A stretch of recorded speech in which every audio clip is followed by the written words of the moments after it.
혹시 이런 생각해 보신 적 있으세요? 우리는 왜 내가 뭘 만들었는지가 아니라 내가 몇 시간 일했는지로 돈을 받을까요? 우리가 너무나 당연하게 여기는 이 시간당 임금이라는 개념, 사실은 아주 놀라운 역사를 가지고 있거든요. 오늘 그 기원을 한번 제대로 파헤쳐 보겠습니다. 네, 바로 이 질문. 이게 오늘 우리가 함께 풀어볼 아주 중요한 미스테리입니다. 생각해보면 옛날에는요, 장인이 멋진 의자 하나를 뚝딱 만들면 그 의자 값으로 돈을 받았단 말이죠. 근데 지금은 어때요? 어떤 직업들은 앞으로 투입할 시간을 미리 계산해서 돈을 받기도 하잖아요. 도대체 언제부터 이렇게 된 걸까요? 정말 흥미롭지 않나요? 자, 그래서 오늘 우리가 떠날 여정의 로드맵을 간단히 보여드릴게요. 우선 시간이 어떻게 돈이 됐는지를 시작으로 가치라는 개념 자체가 어떻게 확 바뀌었는지 따라가 볼 거고요. 그리고 이 이야기의 주인공이죠. 애덤 스미스를 만나서 그의 혁명적인 아이디어를 들어본 다음에 이 모든 게 지금 우리 삶에 어떤 영향을 미치고 있는지까지 쭉 살펴보겠습니다. 자, 그럼 첫 번째 이야기부터 시작해 볼까요? 바로 시간은 어떻게 돈이 됐나입니다. 여러분, 우리가 시간을 기준으로 일의 양을 재는 거요.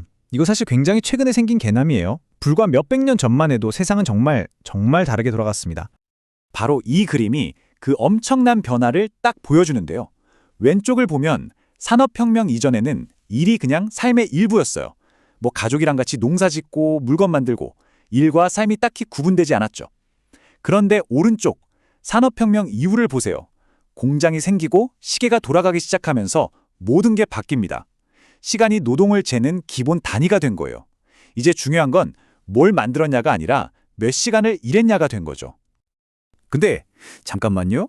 노동을 시간으로 측정한다? 그러려면 먼저 해결해야 할 게 있었어요.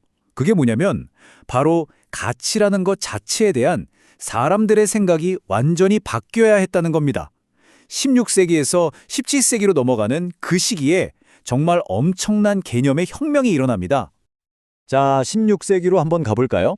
그때 사람들한테 가치는 아주 단순하고 직관적이었어요. 예를 들어 이 금화의 가치는 어디에 있을까요? 정답은 바로 금화 안에 있었습니다. 그러니까 이 동전을 구성하는 그 금속 자체가 바로 가치였던 거죠.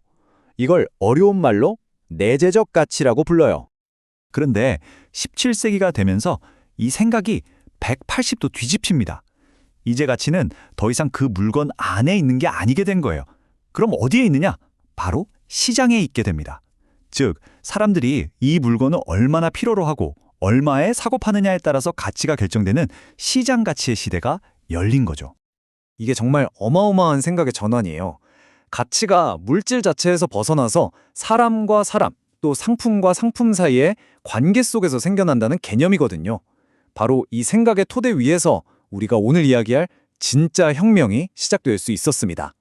그리고 그 혁명의 한가운데에 바로 이 사람이 서 있었습니다. 경제학의 아버지, 스코틀랜드의 철학자이자 경제학자 애덤 스미스죠. 그가 바로 이 새로운 가치의 세계를 딱 정리해서 세상을 바꿀 아이디어를 던집니다. 애덤 스미스가 내놓은 핵심 개념이 바로 교환 가치라는 건데요. 스미스는 이런 질문을 던졌어요.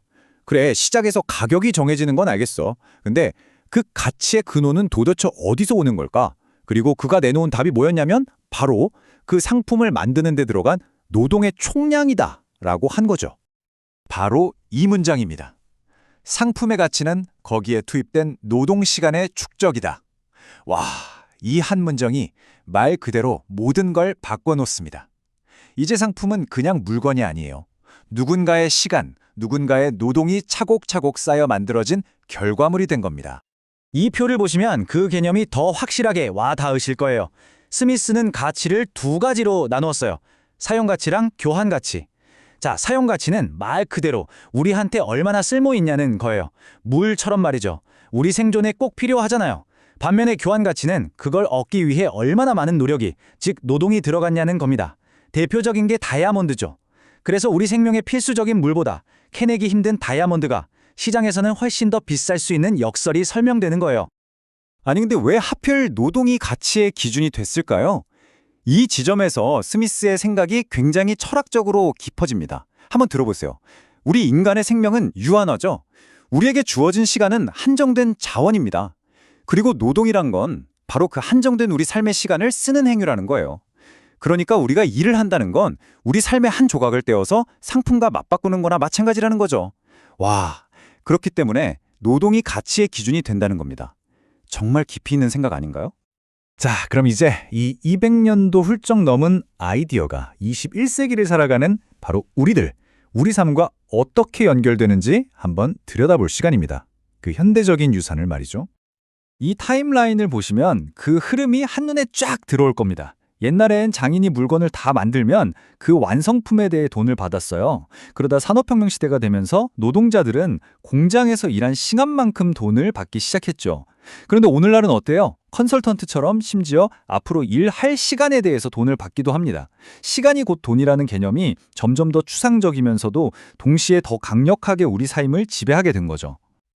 그리고 바로 여기서 현대사회를 움직이는 가장 중요한 가치 중 하나인 효율성이라는 개념이 태어납니다. 한번 생각해 보세요. 일이 시간으로 측정되기 시작했으니 사람들은 당연히 어떻게 하겠어요? 그렇죠. 더 적은 시간에 더 많은 일을 해내려고 애쓰게 되겠죠. 이게 바로 효율성의 출발점이었던 겁니다. 그런데 말입니다. 바로 여기에 아주 기묘하고 흥미로운 역설이 하나 숨어 있어요. 우리가 왜 그렇게 죽어라 효율성을 추구하는데도 늘 시간에 쫓기고 바쁜지 그 힌트가 바로 여기에 있습니다. 자, 이 논리를 한번 달 따라와 보세요. 첫 번째, 기술이 발전해서 효율성이 막 올라갑니다. 두 번째, 그럼 똑같은 물건을 만드는데 필요한 노동 시간이 줄어들겠죠. 자, 여기까지는 좋은데 아까 애덤 스미스가 뭐라고 했는지 기억나세요? 상품의 가치는 투입된 노동 시간이라고 했잖아요. 그렇다면 세 번째, 노동 시간이 줄어들면 그 상품의 가치도 같이 떨어지는 걸까요? 이게 바로 우리가 마주한 현대사회의 아주 큰 딜레마입니다. 결국 우리는 시간이 곧 돈이 되는 세상을 만들었고 그 덕분에 과거와는 비교도 안 될 만큼 엄청난 생산성 향상을 이뤄냈습니다. 그런데 마지막으로 이 질문을 한번 던져보고 싶어요. 생산성은 이렇게나 높아졌는데 왜 우리는 여전히 이렇게 바쁜 걸까요? 왜 우리는 항상 시간에 쫓기며 살아야 할까요? 어쩌면 그 답이 모든 가치의 근원을 노동시간에서 찾으려 했던 200여 년 전 한 경제학자의 위대한 아이디어 속에 그 그림자처럼 숨어 있는 건 아닐까요? 이 질문을 여러분께도 남겨두고 싶습니다. 여러분의 시간은 지금 무엇으로 그 가치를 증명하고 있나요?